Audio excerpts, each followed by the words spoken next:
Hello Aries. Aries यानी मेष राशि में सुरेश को ट्रिपल टैरो से।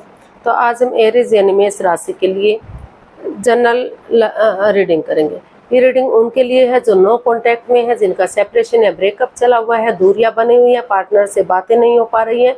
रीजन चाहे कोई भी रहा है, लेकिन वो इसमें डिस्टेंस महसूस कर रहे हैं। तो जनरल है, जनरल होने के कारण आप पर मैच हो भी सकती है, नहीं भी हो सकती। जिस पर जितनी मैच होती प्लीज़ आप एक्सेप्ट कर सकते हैं। सनसाइन, मूनसाइन या नाम राशि जिसे चाहें देख सकते हैं। अगर आप पर्सनल रीडिंग चाहते हैं तो नीचे डिस्क्रिप्शन बॉक्स में डिटेल्स दी गई हैं, वहाँ जाकर चेक कीजिएगा। कोई भी कन्फ्यूजन, डाउट होने पर व्हाट्सएप मैसेज के जरिए आप इसे क्लियर कर सकते हैं। तो और ये रीडिंग जो है 17 से लेकर 24 जुलाई 2025 तक के लिए वीकली यानी साप्ताहिक रीडिंग रहेगी। इसमें सबसे पहले हम आप देखेंगे हम जो एरीज राशि के लोग हैं, जो नो कॉन्टैक्ट, सेपरेशन या ब्रेकअप में चले हुए हैं, अपने पार्टनर से बातें नहीं हो पा रही हैं, उनके पर्सन उनके लिए क्या महसूस कर रहे हैं, क्या सोच रहे हैं, वो उनसे क्या चाहते हैं, उनके प्रति क्या एक्शन लेंगे, और लास्ट में हम गाइडेंस देखेंगे। तो चलिए देख लेते हैं एरीज जो आपके पर्सन है, जिनके साथ आप नो कॉन्टैक्ट, सेपरेशन या ब्रेकअप में हैं, वो आपके लिए क्या फील कर रहे हैं राइट नाउ, उनकी फीलिंग्स क्या है। King of cups, page of pentacles and S of swords. तो एरीज जो आपके पर्सन है वो इस रिश्ते में महसूस कर रहे हैं कि उन्हें नए सिरे से ऑनेस्टी, ईमानदारी और लॉयल्टी के साथ एक बिगिनिंग, एक शुरुआत कर देनी चाहिए।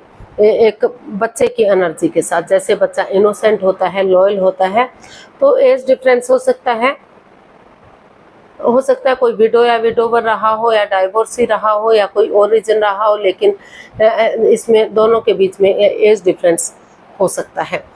तो वो एक नई एनर्जी, एक नई ताजगी के साथ आगे बढ़ने के बारे में सोच रहे हैं, एक बिगनिंग, एक शुरुआत चाहते हैं, क्योंकि दोनों तरफ से ही प्यार है, प्रेम है, अटैचमेंट और फीलिंग्स है। भले ही आप एक दूसरे से जाहिर ना कर पा रहे हो, एक्सप्रेस ना कर पा रहे हो, शेयर ना कर पा रहे हो, लेकिन प्यार तो दोनों ही एक दूसरे से गहरा करते हैं। तो वो महसूस कर रहे हैं आपके पार्टनर कि अगर ट्रूथ के साथ, सच्चाई के साथ, बिना माइंड गेम खेले, ऑनेस्टी, ईमानदारी और लॉयल्टी के साथ आगे बढ़ते हैं, तो जो भी परेशानियां, जो भी प्रॉब्लम चली हुई हैं, जो भी एंजाइटी, स्ट्रेस है, जो भी दिक्कतें इस रिश्ते में चली हुई हैं, उनका छटना होगा और रिश्ता ग्रोथ, सक्सेस, प्रॉस्पेरिटी, नेम और फेम की तरफ बढ़ेगा, खुशहाली की तरफ बढ़ेगा। जो प्रॉब्लम चली हुई है वो तलवार से काटी जा सकती हैं, यानी कि उन चीज़ों से छुटकारा पाया जा सकता है और रिश्ते को आगे बढ़ाया जा सकता है, रिश्ते को मजबूत किया जा सकता है, ताकि समय के साथ चीज़ें सही हो सकें। तो और डिवाइन ब्लेसिंग्स मिली हुई हैं, उनको लग रहा है कि डिवाइन का हाथ उनके सिर पर है, तो चीज़ें सही हो सकती हैं। देख लेते हैं वो आपसे क्या चाहते हैं। एरीज, आपके पर्सन आपसे क्या चाहते हैं जो नो कॉन्टैक्ट, सेपरेशन या ब्रेकअप में चले हुए हैं। वो आपसे क्या चाहते हैं, यानी कि एरीज से क्या चाहते हैं। 10 of pentacles, the high priestess and temperance.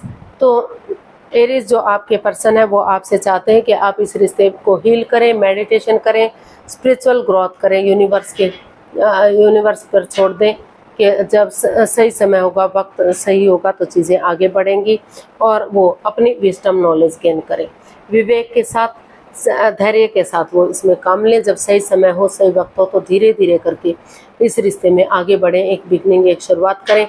और जो उनका गुस्सा है, जो एंगर है, जो टेम्पर है, अपने इमोशंस पर थोड़ा सा कंट्रोल करके रखें, अपनी परेशानियों को दबा कर रखें, उनको बढ़ावा ना दें, ऑनेस्टी, ईमानदारी और लॉयल्टी के साथ आगे बढ़े, ताकि पेशेंटली अगर चीज़ों को हैंडल करेंगे तो जो पटरी से गाड़ी उतर चुकी है, फिर से वो पटरी पर गाड़ी चढ़ सकती है। और उनको महसूस हो रहा है कि अगर वो पर्सनल और प्रोफेशनल लाइफ में भी उनको बैलेंस बनाकर चलना चाहिए।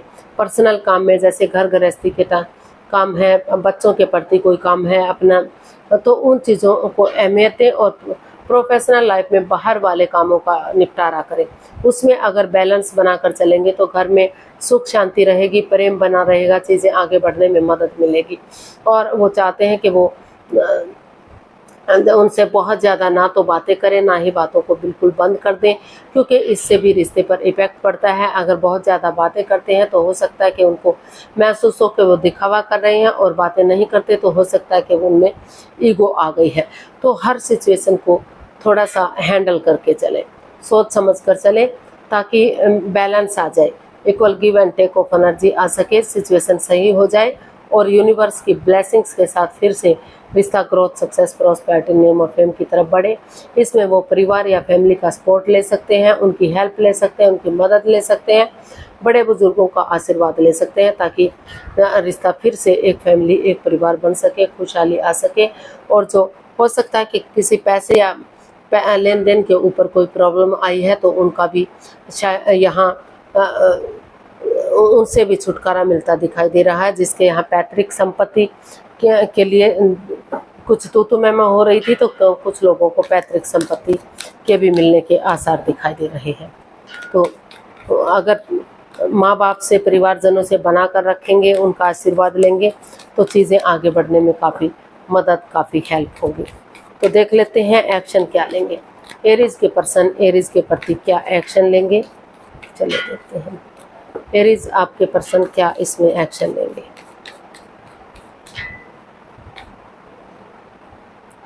Justice, queen of cups and 7 of cups. तो एरीज जो आपके पर्सन हैं वो अपने आप को हील करना चाहते हैं, मेडिटेशन चाहते हैं, स्पिरिचुअल ग्रोथ चाहते हैं। उनको लग रहा है कि क्योंकि इस रिश्ते में दोनों तरफ से प्यार और प्रेम है, नो डाउट, काफ़ी वो इमोशंस हैं उनके आपके साथ जुड़े हुए, वो आपसे प्यार प्रेम करते हैं, अटैचमेंट और फीलिंग्स है उनकी आपके प्रति। तो उनको लग रहा है कि अभी वो चुप रहेंगे, मौन रहेंगे, खामोश रहेंगे जब तक समय सही नहीं आ जाता। वो अभी कंफ्यूजन में है, दुविधा में है कि कैसे करें। हो सकता है कि उनके पास और लव ऑफर भी आए हो और रिश्ते भी आए हो, लेकिन उनको महसूस हो रहा है कि अगर वो नए रिश्ते की तरफ बढ़ते हैं तो वहाँ भी उन्हें प्रॉब्लम्स हो सकती है, वहाँ भी नेगेटिविटी आ सकती है, वहाँ भी चीज़ें खराब हो सकती हैं। तो इसलिए रुक कर, ठहर कर, सोच विचार करके ही वो आगे बढ़ने का सोच रहे हैं। उनको लग रहा है कि अपनी प्रैक्टिकलिटी को, विलिंग पावर को बढ़ाते हुए वो एक दूसरे से माफ़ी मांगेंगे, एक दूसरे को माफ़ कर देंगे, और अगर कोर्ट कचहरी में कोई मैटर, कोई इशू चल भी रहा है उसको ख़त्म करते हुए आगे बढ़ेंगे, ताकि रिश्ता ग्रोथ, सक्सेस, प्रॉस्पेरिटी, नेम और फेम की तरफ बढ़ सके और चीज़ें सही हो सके। और ये भी दोनों एक दूसरे को कमिटमेंट देना चाहते हैं कि आगे वो इस गलती को नहीं दोहराएंगे, फिर से वो गलतियों को नहीं करेंगे, क्योंकि बार बार माफ़ी नहीं मिलती, बार बार चीज़ों को सही नहीं किया जा सकता। तो अगर वो इस कमिटमेंट के साथ आगे बढ़ते हैं तो इस रिश्ते में अभी भी प्यार और प्रेम बढ़ सकता है, चीज़ें सही हो सकती हैं, न्याय मिल सकता है, जस्टिस मिल सकता है। हो सकता है एरीज जो आपके पर्सन है वो तुला राशि से हो, कुछ लोगों के लिए तुला राशि के भी हो सकते हैं। तो उनको लग रहा है कि वो धैर्य के साथ काम लेंगे, और जब तक चीज़ें प्रॉपर रूप से ठीक नहीं हो जाती, रिश्ता आगे नहीं बढ़ जाता, वो इस सिचुएशन का किसी के आगे जिक्र नहीं करेंगे, बाहर वाले लोगों को कुछ भी नहीं बताएंगे, ताकि कोई गलत असर इस रिश्ते पर ना पड़ सके। गाइडेंस देख लेते हैं एरीज पर्सन के लिए क्या मैसेज, क्या गाइडेंस हो सकता है। सॉरी गाइस, गर्मी बहुत ज़्यादा थी तो एसी चलाया हुआ है, इसलिए थोड़ा सा आवाज़ हो सकता है कि कम हो, लेकिन किसी तरह से भी गर्मी सहन नहीं हो रही है। चलिए गाइडेंस देख लेते हैं एरीज पर्सन के लिए क्या रहेगी। 5 of wands, the emperor and wheel of Fortune. तो एरीज जो इस यूनिवर्स जी आपको मैसेज दे रहे हैं, गाइडेंस दे रहे हैं कि दोनों में जो वाद विवाद चला हुआ है, जो झगड़ा चला हुआ है, कॉन्फ्लिक्ट चला हुआ है, तो आप भले ही डिसीजन लेना आप लोगों के लिए इतना इजी ना हो, इतना आसान ना हो, हार्ड हो, मुश्किल हो, लेकिन स्ट्रिक्टली अगर आप इसको फॉलो करेंगे, ठान लेंगे, ये सोच लेंगे कि हर हालत में आपको चीज़ों को सही करना है, तो हो सकता है कि पहले शुरू में थोड़ा सा तू मैं वाद विवाद हो, झगड़ा हो, लेकिन चीज़ें सही हो सकती हैं और ऑनेस्टी, ईमानदारी और लॉयल्टी के साथ, बिना किसी छल कपट, बिना किसी हेरा फेरी धोखाधड़ी के आगे बढ़िए। लक आपके साथ है, भाग्य आपके साथ है। उस समय को यूटिलाइज कीजिए, क्योंकि समय का पहिया बदलते देर नहीं लगती। सिचुएशन फिर से बदल सकती है, फिर से नेगेटिविटी आ सकती है। तो अब लक आपके साथ है, तो उस समय को यूटिलाइज कीजिए। तो जो भी आपके अंदर लस्ट या एडिक्शन है, तो उन चीज़ों को गिव अप कर दीजिए, उन चीज़ों को छोड़ दीजिए, लेट गो कर दीजिए, अलविदा कर दीजिए और पॉजिटिवली आगे बढ़िए। भाग्य आपका साथ देगा, लक आपका साथ देगा और चीज़ें सही हो सकती हैं। रिश्ते को जोड़ा जा सकता है, रिश्ते को आगे बढ़ा जा सकता है। आज के लिए इतना ही, फिर नई वीडियो के साथ मिलते हैं। अगर वीडियो सही लगती हैं, अच्छी लगती हैं तो लाइक, शेयर और सब्सक्राइब करें। कमेंट्स करना ना भूलें, इससे मोटिवेशन मिलता है, आपको नोटिफिकेशन मिलता है, वीडियो बनाने में मदद मिलती है। तो जल्दी मिलते हैं नई वीडियो के साथ। तब तक के लिए हैप्पी रहें, खुश रहें। नमस्ते, थैंक यू सो मच।